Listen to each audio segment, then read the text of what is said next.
If you've ever stood near a dam and felt that awesome power of water rushing through, you've witnessed the force that Kaplan turbines harness.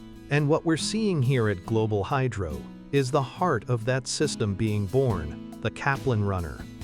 Now, what makes a Kaplan turbine special goes back to an Austrian engineer named Victor Kaplan, who, back in 1913, solved a problem that had stumped engineers for years: how to efficiently generate power from rivers with varying water levels and flow rates. His brilliant solution? Adjustable blades. The runner we're watching being manufactured is a masterpiece of both casting and precision machining. It starts as a massive casting, sometimes weighing dozens of tons, that's been poured and allowed to cool slowly to avoid internal stresses. But casting is just the beginning. Each blade you see being machined must be shaped to hydrodynamic perfection. We're talking about curves and angles calculated by sophisticated computer models that determine exactly how water will flow across these surfaces. The CNC machines doing this work are guided by programs containing thousands of coordinates, ensuring every blade is identical. But here's the really clever part. See those mechanisms being assembled into the hub? Those allow each blade to rotate on its axis while the whole runner spins. This adjustability means the turbine can maintain peak efficiency, whether the river's running high in spring or low in summer. It's like having a transmission in your car, but for water power. The machining tolerances here are extraordinarily tight. Even though we're dealing with components that might be 15 feet in diameter, the blade angles must be accurate to fractions of a degree. The balance must be perfect too.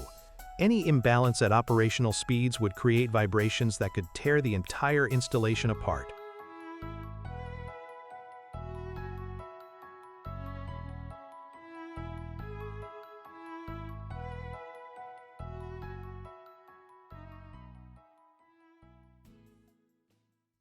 What you're watching is an SMS rebar cage welding machine working in perfect harmony with an automated cage removal robot, and it's quite a sight. Concrete sewer and drainage pipes might not sound glamorous, but they're the unsung heroes of every modern city's infrastructure. And what gives these pipes their incredible strength is the steel reinforcement cage inside them. The SMS welding machine you're seeing operates on a pretty ingenious principle. Those longitudinal bars, running the length of the cage, are fed into position and held by the machine's fixtures. Then the circular hoops, pre-bent to precise diameters, are positioned automatically at exact intervals along those bars. Watch closely as the welding begins.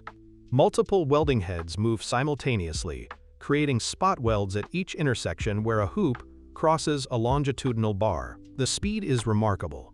What would take a skilled welder hours to do manually happens in minutes. But speed isn't everything. Consistency is what really matters here. Each weld must have sufficient penetration to create a strong bond, but not so much that it burns through the relatively thin rebar. The machine's computerized controls manage amperage, voltage, and timing perfectly every single time. Now comes the robot, and this is where it gets really slick. Once the cage is complete, the automated removal system gently grabs it, lifts it clear of the welding fixtures, and places it precisely where it needs to go for the next stage of pipe production.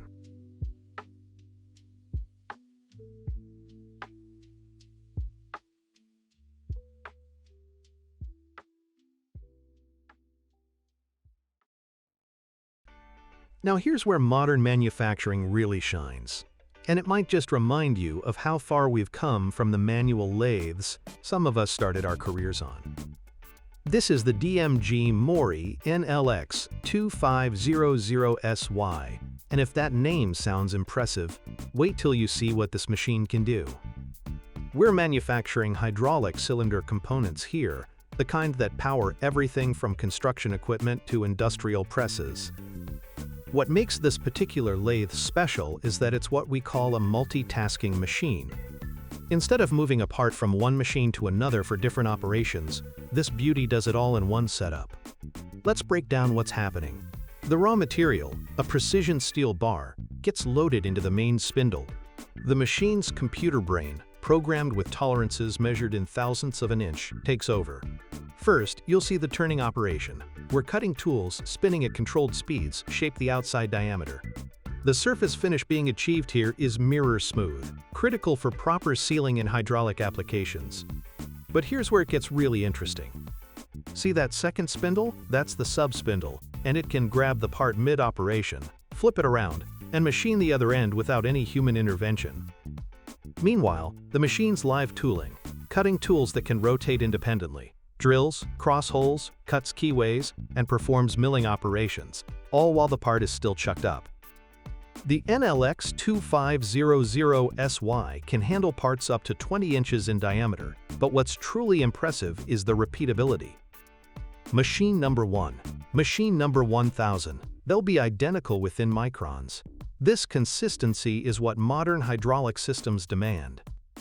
Any variation in bore dimensions or surface finish could mean leaks, reduced efficiency, or catastrophic failure under the extreme pressures these cylinders operate at.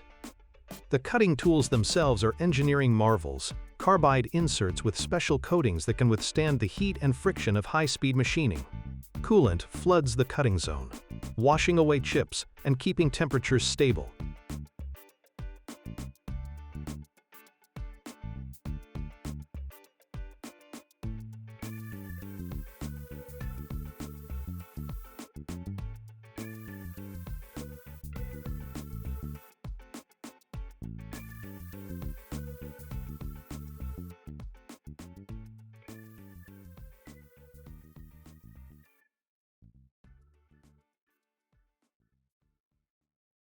Here's something that really takes you back: the art of motor rewinding.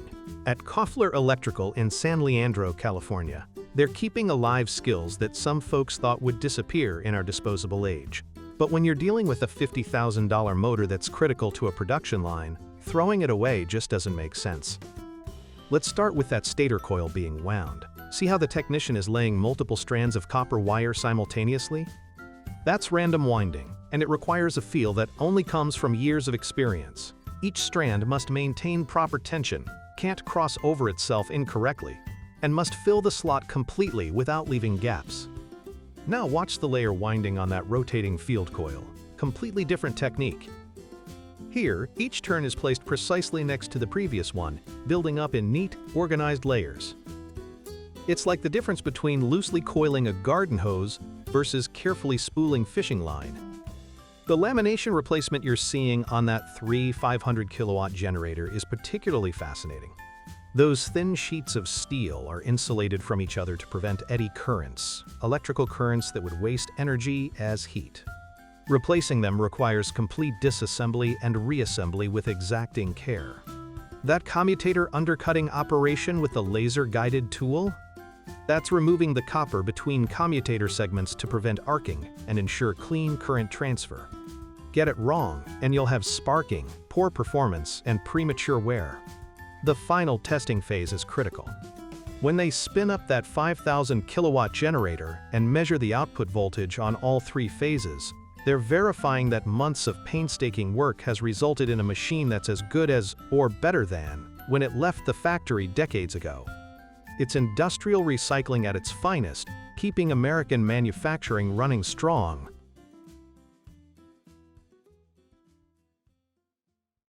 You know, back in the day, joining 2 pieces of metal meant welding them together and hoping that seam would hold under pressure. But what we're watching here at Karl Diedrichs in Germany is something far more remarkable. The creation of seamless rings, pieces so perfectly formed they have absolutely no weak points. These aren't your everyday metal rings, folks. We're talking about components that'll end up in massive turbines generating electricity for entire cities, or precision bearings supporting aircraft engines at 30,000 feet. The process starts with forged blanks that have already been shaped under enormous pressure. Now comes the real artistry. Watch as these pre-forged pieces are heated to precisely the right temperature, not too hot, not too cold. The massive ring-rolling mill grabs hold, and through a carefully choreographed dance of pressure and rotation, gradually expands that solid piece of steel outward. No cutting, no welding, no seams whatsoever. The beauty here is in the metallurgy. By forming the ring this way, the grain structure of the metal flows continuously around the entire circumference, creating strength that a welded joint simply cannot match.